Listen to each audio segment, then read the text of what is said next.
I hate my job. Well, I've heard that more than once, and I think I've said it a few times too. One of the adjustments that I had to make when I became an adult is learning how to deal with different kinds of people at work. And probably more often than not, when I said that I hated my job, it probably had to do with the people that I had to work with that were making my job situation very difficult. And that probably was one thing that I was not prepared for when it came to becoming an adult. And there's lots of different kinds of people that you have to work with. And I've worked with some wonderful, wonderful people, but then I've had some other people I've had to work with that have been pretty tough. And thinking about some of the different kinds of individuals that I've had to work with, think of a kind that I would call a religious nut. And these are individuals that they sound kind of religious and they talk the Bible and they talk about things that are related to church or things about God. But I'm telling you, that's as far as their religion goes because they live like the devil.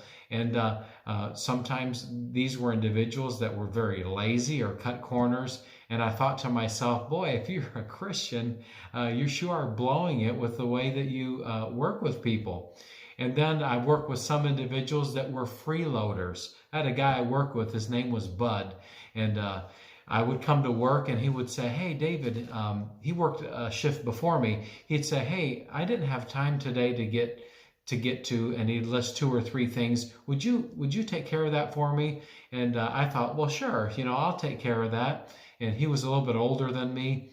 So I assumed that there was just some things he was real busy and didn't get to. Well, I found out later that I was doing his work, and a lot of times the 1 or 2 assignments that he would leave me were the 1 or 2 assignments that the boss had given him and told him, you will get these items done today. So I was taking the heat off of him by doing his work. And he was just a freeloader. Maybe you've worked with somebody like that. Then you have folks that you work with that are know-it-alls. I mean, you can tell them, but you can't tell them much, because it seems like that they already know everything. You start to tell them something or show them how to do something, and maybe they think they know a better way to do it. Or you tell them how to do it exactly the way you were instructed how to do it, and they have a different way that they want to do it. They think that they know how to do it better. They think they know how to do it more efficiently. They think that they are the sum total of everything when it comes to work.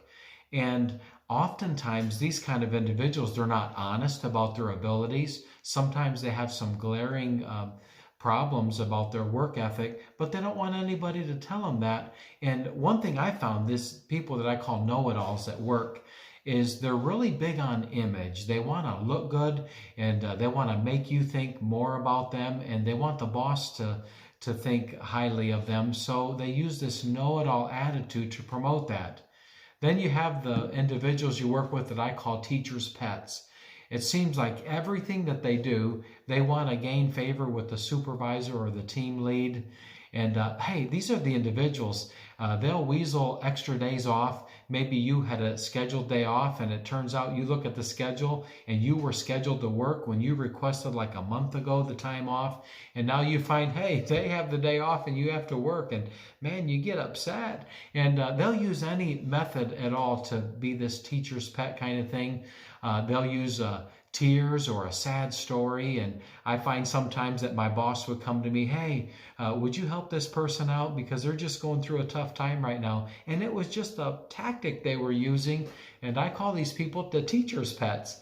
And then I've worked for some people that I call them Hitlers. And that's a kind of undesirable name, but man, it just seemed like everything was very rigid. Everything was very on and off. They were very impersonal.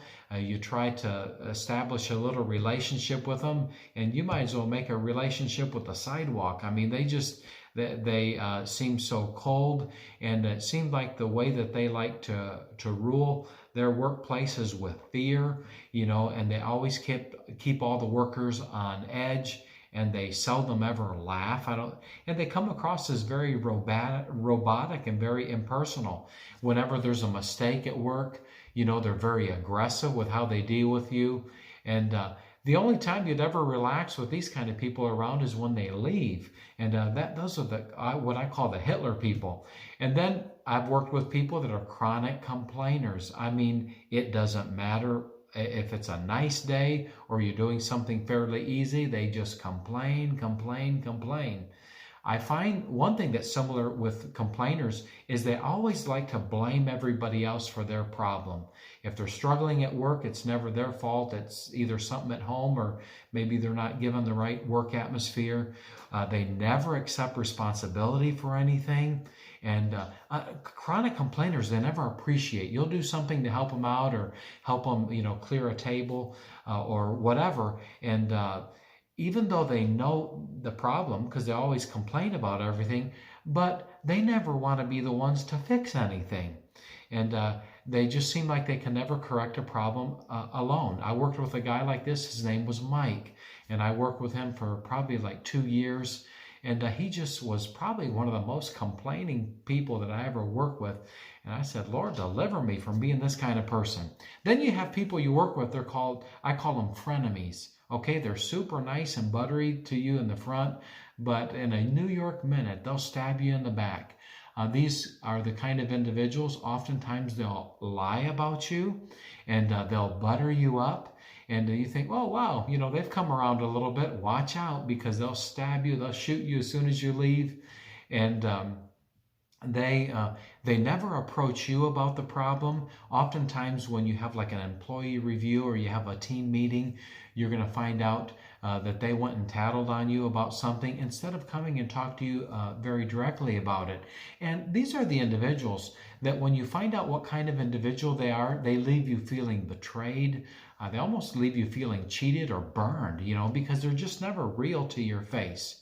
And I had an individual that I worked with for a couple years that was this way, and eventually I was let go from my job, and primarily because this individual, he was a frenemy, right? And a couple thoughts that will help you deal with this. First of all, when you deal with this as an adult, you need to decide what kind of individual worker that you're going to be. Better than that, you decide what kind of worker does God want me to be. Decide that you're going to be fair, you're going to be kind, you're going to be punctual, you're going to be firm, you're going to be cheerful, that you're going to be a safe worker. But don't let the people around you dictate the kind of work or work habits that you have. You just be you. And you decide the kind of individual worker and the kind of legacy or testimony that you're going to have. Number 2, report activities that are wrong or illegal or that make other people unsafe. That's so important. One time I had a guy that I worked with. His name was Vince. He would clock in and then he would leave our workplace. At that time, I worked at a hospital. And he would frolic around the town and he'd come in a couple, 2-3 hours later. And the boss was gone. So I told my supervisor what was happening. And eventually he was fired from his job. Well, he came in and approached me. He says, "Hey, did you rat on me?" I said, "No, I didn't rat on you, Vince." I said, "But I did tell Bob that you clocked in and then left the workplace. He was leaving the place we work. He was leaving them exposed because he would leave when he was supposed to be at work when he was on the clock." So report activities that are wrong, illegal, or that make other people unsafe. And the third thought is this: don't get your feelings hurt. I know it's tough for us when we first come into the workplace. When people correct us, maybe we need to make some changes in our work habits. We need to improve or do things in a better way. I signed up for a fork truck job and I was given the assignment, and I worked it for a couple weeks. And to be honest, I wasn't catching on to it. It just wasn't my juice. And I did a terrible job at it. After a couple weeks, the supervisor came to me and he said, "David," he said, "you are a great machine operator." He said, "but you're a terrible forklift driver." And you know what? He was right. So I gave up my post. Now, they were very gracious and they allowed me to keep my pay raise that I got when I got my fork truck assignment. But I went back to operating a machine, and I let the other people who did good doing a fork truck job, I let them do it. And I just focused on the thing that I was good at. Decide what kind of worker you want to be. Report activities that are not right, and don't get your feelings hurt. when things at work go a little bit sideways. I hope these thoughts will help you.